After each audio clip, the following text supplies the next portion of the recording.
yang ketua DKM dari Masjid At-Taqwa. Jamaah sekalian yang dirahmati Allah, puji syukur kita panjatkan kepada Allah Subhanahu wa taala yang pada malam hari ini saya 2-3 hari yang lalu didatangi oleh Pak RT dengan Pak RW bahwa di sini ada pengajian ingin silaturahmi. Saya ini untuk pertama kali gabung atau datang ke tempat ini. Dan saya juga memperkenalkan diri dengan warga jamaah bahwa nama saya Haji Ahmad Soleh. Saya tinggal di Cibogo di Pondok Pesantren yang sebentar lagi juga aktif insya Allah di tempat ini. Kita sedang membangun sebuah lembaga di depan Bapak lihat itu, walaupun RW-nya beda, tanahnya karena tanah warga. Jadi tapi nggak punya ada tempat sini. Jadi kita akan bangun di sana lembaga pendidikan namanya Al-Abadiyah, masjidnya namanya Masjid Ar-Rahman. Yang ada kasih bangun, dan ini masjid ini nanti dibangunkan untuk warga. Jadi bukan untuk saya, tapi juga untuk warga. Silakan dimakmurkan, silakan untuk dimanfaatkan. Tetapi saya juga pesan juga dengan kemarin dengan Pak RW dengan ini, untuk tahap awal masjid ini tidak dipakai untuk sholat Jumat. Kita sholat Jumat masih gabung di At-Taqwa. Kecuali kalau sudah kondisi yang tidak memungkinkan, berarti sudah overload jamaah di sini. Sebenarnya kalau dari Baghdad sama dengan Pak RW dengan Pak RT, jadi dari RT 10, 11, 12 ke sana dengan At-Taqwa sampai gabung itu lebih dari 1000, hampir 1000 sekarang. Nah, kalau suruh sholat berjamaah semua di sana, kalau karena kota DKM ini insya Allah akan menggerakkan untuk sholat semua, tidak muat, baru di sini dipakai untuk sholat Jumat.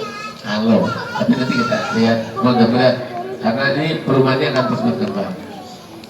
Jamaah sekalian, sholawat serta salam kita sampaikan kepada baginda Nabi besar Muhammad Sallallahu Alaihi Wasallam. Jamaah sekalian, bahwa saya asli dari Cibarusah, asli Cibogo, dan di sini juga nanti bareng-bareng. Kalau istri saya dengan warga di sini tidak asing. Di Masjid At-Taqwa rutin setiap Jumat, 2 kali Jumat, 2 Jumat ya, Jumat kedua dan Jumat keempat. Kalau tidak salah, ya, karena kemarin juga setiap Jumat kedua dan keempat, maka di gang ini juga sering ngisi. Ya, kalau istri saya, jadi ibu-ibunya masyarakat kenal banget gitu ya. Karena saya kebetulan saya tidak kebagian, gimana? Saya belum sempatkan hari ini, alhamdulillah bisa silaturahmi dengan jamaah sekalian. Pulang lagi. Bapak Ibu jamaah sekalian yang dirahmati Allah, bahwa kita tahun ini mengalami suatu masa yang tidak pernah dialami oleh bangsa Indonesia sejak merdeka, yang namanya pandemi Corona atau yang sering dikenal dengan COVID-19, COVID-19, Coronavirus Virus 19 yang tahun ini ada dan melanda kita. Kalau kemarin kita dalam kondisi yang luar biasa dan sekarang menjadi new normal, harapannya turun, ya, harapannya bisa tuntas, walaupun sampai hari ini ternyata peningkatannya luar biasa. Hari ini sudah mencapai 35.000 lebih. Penambahan hari ini 1.400 lebih. Biasanya nambahnya 100, 200. New normal namanya makin normal, 1000-an lebih. Dan virus ini iya apa enggak, kelihatan apa enggak? Kelihatannya tidak ada, tidak nampak, tapi ada. Dan ini kalau kita musuhnya virus itu segede kebo, nah kita bisa pukul bareng-bareng gitu ya, kita bunuh bareng-bareng, tapi ini nggak kelihatan Pak. Ya Allah, akhirnya Pak, serba baru, ya serba baru. Sholat Jumat baru tahun ini kita tidak bisa melaksanakan di masjid. Bukan tidak boleh, Mas. Pengajian yang bukan tidak boleh, silakan. Pengajian rutin silakan. Yang tidak boleh pengajian seremonial insidental. Ini nanti kalau Pak RT juga nih, Pak RW ya. Saya baru hari kemarin diundang oleh Pak Kapolres, Pak Dandim, dengan Pak Bupati, baru selesai rapat kemarin zuhur, dari jam 10 sampai jam 2. Ini berbicara tentang penanganan COVID. Malamnya saya ketemu dengan Pak RT, paginya saya ada acara Pak. Itu bahwa penjelasannya, bahkan kalau hari ini di TV One Bapak baca, tolong Menak meminta penjelasan COVID-19 melalui corong toa masjid. Ada tuh di running text, minta toa masjid yang sekarang yang membantu. Kenapa? Karena masyarakat lebih dengar toa masjid daripada toa Kapolsek. Betulan. Saya katakan ketika terjadi demo, mungkin Pak RW ada minuman keras di Kampung Cigutul, ribuan orang hadir, sampai Wakapolres datang, acungkan senjata, warga suruh bubar. 1 jam ngomong ngalir ngidul, Pak Kapolsek, Kapolres segala macam. Alhamdulillah warga bukan bubar, malah nambah. Enggak diturut tuh speakernya. Kenapa? Karena warga kita kalau yang begini aneh dimin aja berani di luar negeri. Kalau di luar negeri ada bom, orang kabur, orang kita ada bom, datang nonton. Betul Pak. Kemarin waktu Starbucks ada ledakan, orang lari. Orang kita yang mana ya, di belah mana? Semua pada beribu. Ini di kita luar biasa Pak. Iya. Makanya ketika Pak Kapolres bilang, tolong kabur, pindah. Makanya yang mana Pak Kapolresnya? Yang mana? Oh yang ini mana? Wah segala macam. Malah nambah. Orang jalan aja, di jalan motor lewat, karena ada ribut, ikutan. Apa? Ikut nonton juga. Semakin bertambah. Makanya sekarang Kemenak minta, tolong Pak Kiai, corong toaknya dipakai untuk menangani COVID. Baru sadar sekarang minta corong toak masjid. Kalau kemarin toak masjidnya suruh dimatikan. Sekarang minta langsung Menak bahwa corong toa masjid harus jadi komando penanganan COVID di Indonesia. Nah, gimana tuh ya? Kemarin sekarang kan diminta. Tetapi tentu ada peraturannya, prasyaratnya. Satu, jadi sholat tidak dari dulu tidak pernah dilarang. Yang dilarang kumpulnya. Sholat kumpul, ya kumpulnya maka harus ada jarak. Walaupun sekarang sudah new normal, jaraknya tetap ada minimal, atau kalau kemarin semeter, sekarang setengah meter mah jaraknya jangan terlalu rapat. Sholatnya jangan terlalu rapat. Kenapa? Karena khawatir ada kekeliruan, ada yang membawa virus dan sebagainya. Saya punya santri di rumah Pak, sholatnya rapat, boleh, silakan. Saya bilang, Pak, saya sholat santri saya rapat, boleh. Bapak juga kalau mau sholatnya rapat, silahkan. Tapi syaratnya sama dengan santri saya atau pesantren-pesantren yang lain. Tahu gak syaratnya Pak? Bapak selama minimal 14 hari dan seterusnya tidak keluar rumah, tidak kemana-mana. Sampai ke jalan raya aja nggak boleh. Bapak nyebrang RT ke sebelah sana nggak boleh. Maka sholatnya boleh rapat. Kenapa? Karena Bapak tidak bersentuhan dengan orang lain. Kira-kira Bapak bersentuhan nggak dengan orang lain? Kerja nggak keluar? Istrinya pergi ke pasar nggak? Nah kalau pergi berarti bersentuhan dengan orang lain, maka nggak boleh terlalu rapat. Begitu. Jadi bukan dilarang. Ya, jadi sholatnya tolong Pak, nih Pak Ustadz, ada jaraknya walaupun biasanya rapat. Ini memang Al-Quran, Rasulullah memintakan apa? Kudu manakibakum, manakib kita, pundak kita harus rapat. Sekarang ada illat, al-hukmu yadurru ma'illatihi, hukum berlaku berserta illatnya. Ada illatnya apa? Bahaya. Maka kita wajib hifdzun nafsi, menjaga jiwa. Hifdzun nafsi itu wajib. maka salat kita agak renggangan dikit dah. Tuh. Yang kedua, salamannya beres sholat nggak usah salaman, muter. Ya, doain aja masing-masing bareng. Ini jaga jarak. Yang tidak boleh tadi pengajian insidental, tablik akbar, itu nggak boleh. Kenapa? Karena yang datang bukan dari satu tempat. Kalau tak kan dari mana benar? Sekarang di sini rame banyak. Dari mana? RT 10, RT 1 datang nggak? RT 5? Kenapa? Paling terbatas nggak ada. Berarti warga sini. Jelaskan kutiba alaikumusiyam, ujungnya la'alakum tattaqun, agar kita menjadi orang yang bertakwa. Penjelasan la'alakum tattaqun surat Al-Imran 3 saja rumusnya. Kalau Bapak mau jadi lebaran ini, Idul Fitri hari ini tak takut karena hadiah puasa kamu tak takut, buktikan 3 hal. 1, kata surat Al-Imran, yunfiquna fis sarra'i wad dharra. Orang yang tak takut ini yang pertama harus mau yunfiquna fis sarra', mau menafkahkan hartanya ketika mampu ataupun ketika sulit. Hari ini kondisi sulit, Bapak berinfak. Hari ini ketika mampu berinfak.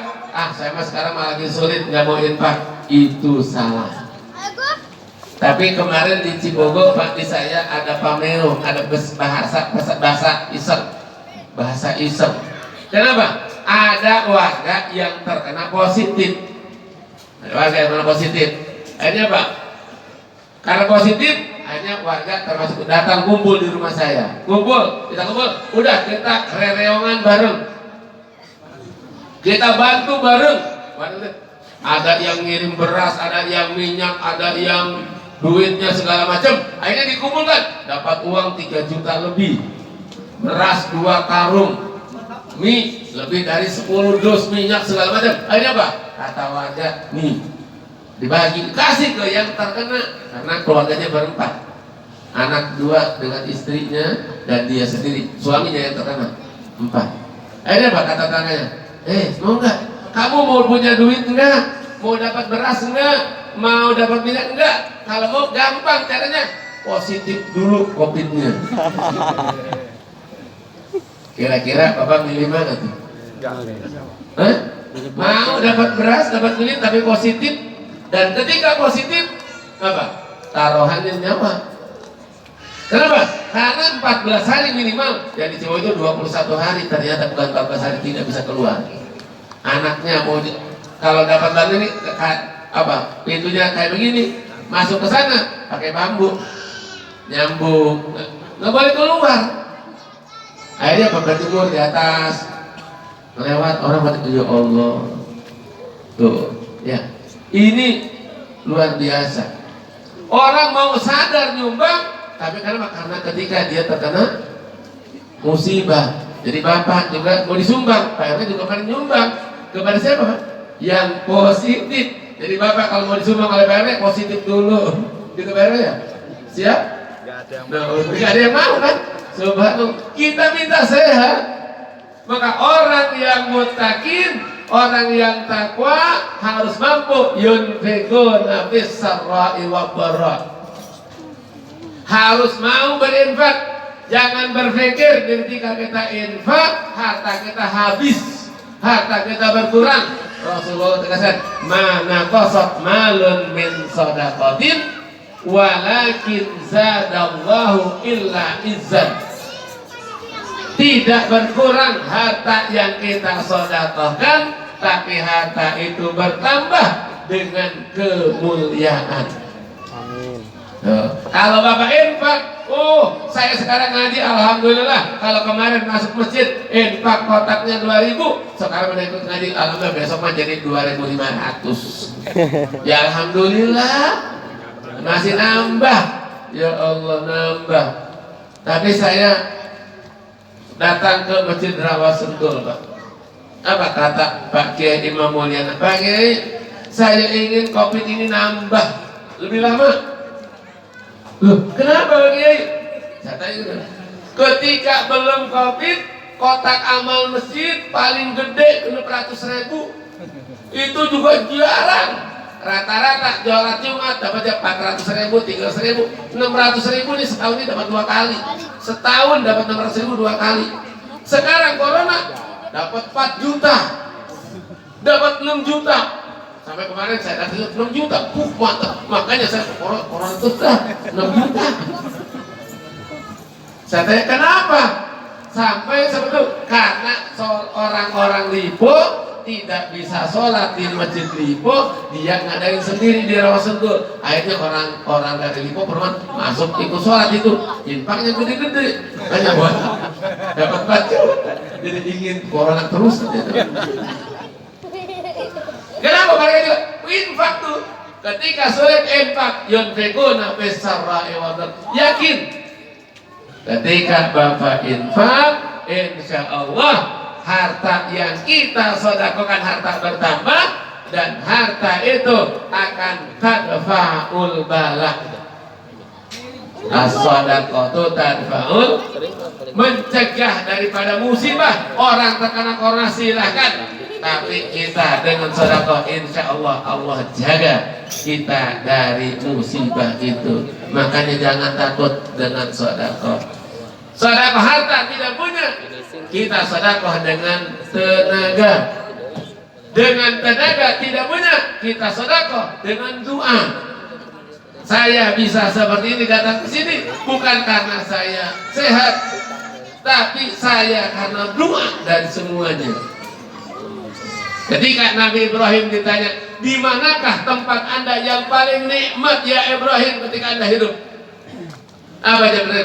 Nikmat, tempat yang paling enak ketika saya dibakar oleh Namrud. Di situ rasanya adem, segernya luar biasa.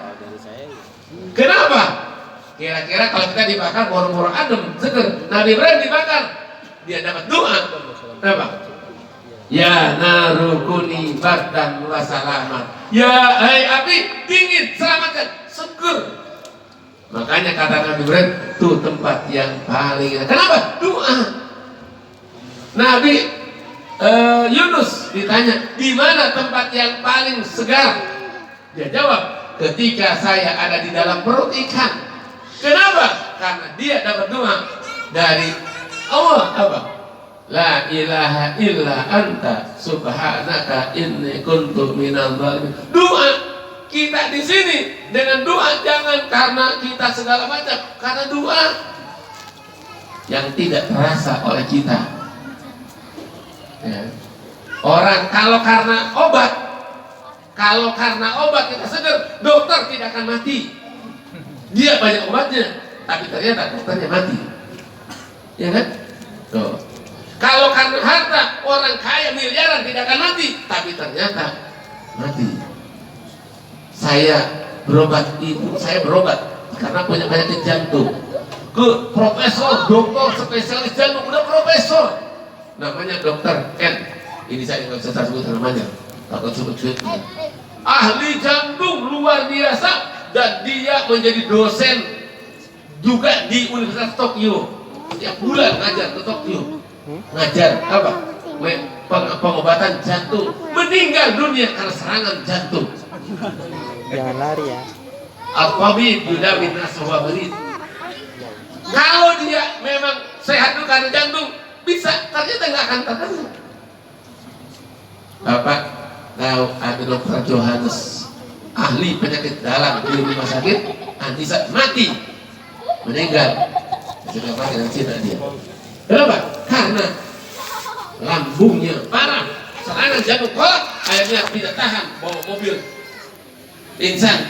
pingsan.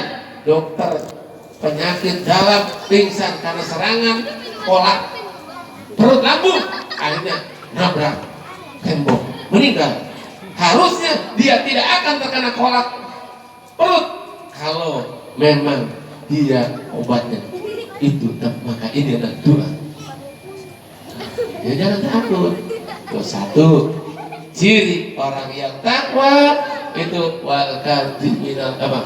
Orang yang menafkahkan harta, tidak mau harta dengan doa. tenaga, doa. Berdoa, jangan takut.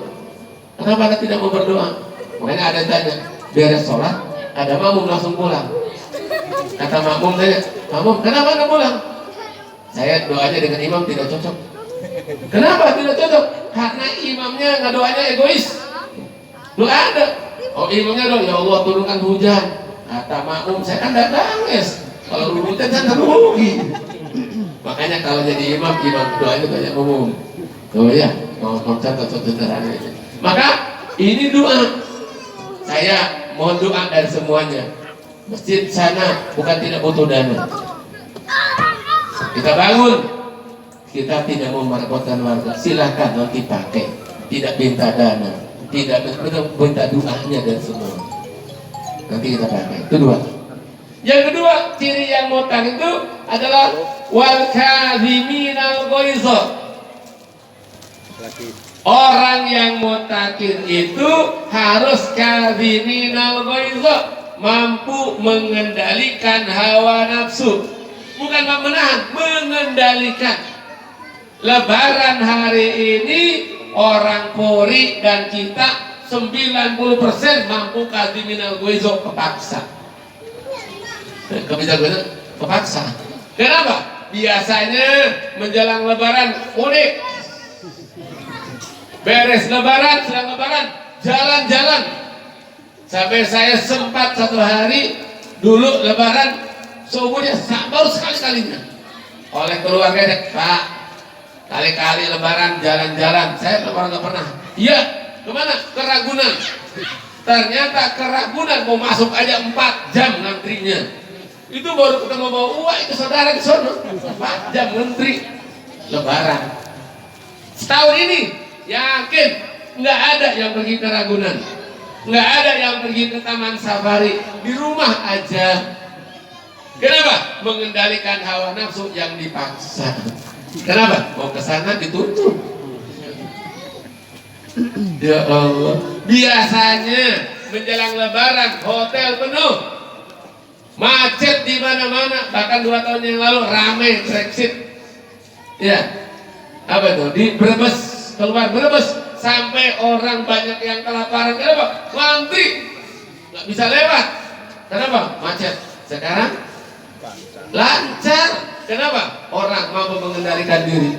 Yang dari Puri mau pulang kampung silakan. Berangkat ke Jawa, datang ke sana kasih izin perusahaan seminggu, datang ke sana di lockdown 2 minggu di Jawa di kampungnya. Balik lagi ke sini, masuk kata kantor, maaf, Anda sudah lewat 2 minggu. Tidak kerja lagi. Daripada pulang, kata Pak, enakan di sini, pulang masuk kerja aman. Berarti apa? Daripada tunggu itu ada kadhiminal ghaidha, mengendalikan hawa nafsu walau dipaksa. Ketika Idul Fitri sebelumnya lebaran, saya sholat id dimanapun 99% yang sholat bajunya baru. Iya, lebaran gak pakai baju baru, rasanya kagak lebaran. Tapi tahun ini kagak baru, biasanya di rumah aja. Alhamdulillah. Kenapa? Pengamalan surat Ali Imran katanya wal kadhiminal ghaidha, mengendalikan hawa nafsu. Ketika mampu mengendalikan hawa nafsu, maka kita termasuk yang muttaqin. Ya, kendalikan hawa nafsu, insya Allah. Ayo Pak, coba Bapak, pernah nggak 1 Mei tidak demo? Nggak ada, demonya ribuan. Tapi 1 Mei kemarin ada demo? Enggak. Buruh karyawan semuanya cukup demonya di rumah saja. Ketika demo di rumah saja, kata menteri aman. Iya, cuma ada di TV, matiin aja TV selesai.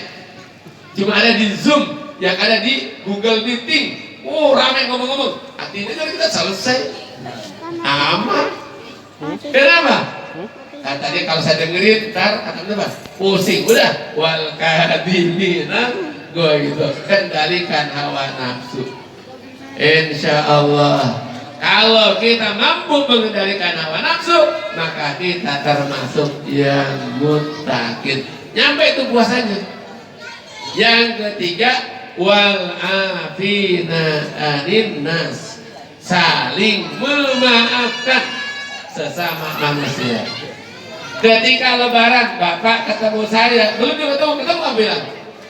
Maaf deh air batin, maaf air batin, ketemu aja belum? Kenal aja enggak? Tapi kita udah bilang minta maaf. Subhanallah. Kenapa? Karena kita sadar manusia ini lemah. Manusia ini tidak ada apa-apanya. Bahan bakunya aja bahan baku yang paling murah, tidak laku dijual. Coba bapak tanya.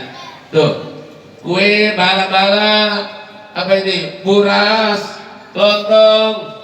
Bahan bakunya laku nggak dijual di pasar? Laku. Terigu laku, segala macam laku. Coba bahan baku manusia apa? Min mani yumna. Dari air mani yang memancar dijual. Air mani malam Jumat jual. Nggak ada yang beli. Kata yang beli apa? Gue juga punya. Nggak laku, hina. Dari air yang hina. Karena dari air yang hina tidak laku, ngapain kita sombong? Maka dengan manusia wal afina anina, karena sadar kita bisa seperti ini karena bantuan orang lain. Bapak makan itu 10-20 orang membantu bapak untuk makan. Oh, mau sama sendiri kayak dah. Bapak punya beras, berasnya butuh kepada petani yang nanam, butuh kepada yang nandurnya, butuh kepada yang manennya, butuh kepada yang menggilingnya, butuh kepada yang manggul berasnya. Berasnya doang. Itu masaknya pakai gas, bawa yang gasnya. Semua terlibat. Ngapain kita perlu sombong? Maka Allah sebutkan wal afina aninnas. Ketika kita mampu mendapatkan harta, kemudian kita mengendalikan hawa nafsu, kita saling memaafkan, itulah namanya orang yang muttaqin. Berarti puasa kita benar, punya nilai. Kalau kita masih sekarang dengan tetangga belum akur, ya, dengan Pak RT, yang mana Pak RT? Kalau warga di sini nggak kenal nama Pak RT, kebangetan. Tuh iya, subhanallah. Oh sekarang Pak RW, oh ini Pak RW-nya. Oh, kata bapak, saya udah 2 tahun di sini, udah 6 bulan di sini, baru ketemu Pak RW hari ini. Ada sih begitu Pak, ada. Nah begitu aja. Bapak bilang, Pak RW, saya belum lapor ke bapak, harusnya begitu.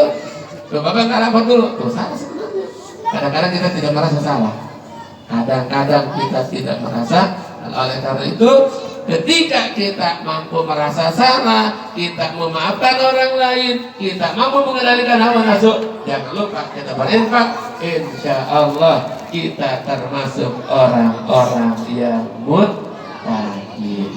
Jamaah sekalian yang dirahmati Allah, setengah jam. Iya belum cukup dah, anak-anak kenalan. Ya, jangan lupa jamaah sekalian yang bisa sampaikan. Dan sekaligus saya juga mengundang kepada Bapak, kita ingin ngobrol dengan Bapak semua dan Ibu dan juga DKN ini dari At-Taqwa. Kita ingin ngobrol bareng-bareng berkaitan dengan pemanfaatan masjid yang kita bangun.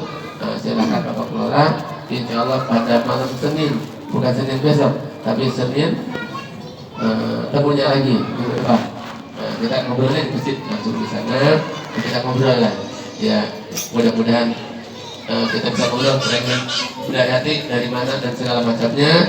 Nah ini insya Allah setelah itu masjid bisa dimanfaatkan untuk sholat berjamaah dan beberapa yang lain. Dan mudah-mudahan masjid nanti itu akan menjadi pusat kegiatan umat, termasuk tempat pemberdayaan ekonomi umat dan sebagainya. Mudah-mudahan tinggal kita keluar bareng-bareng.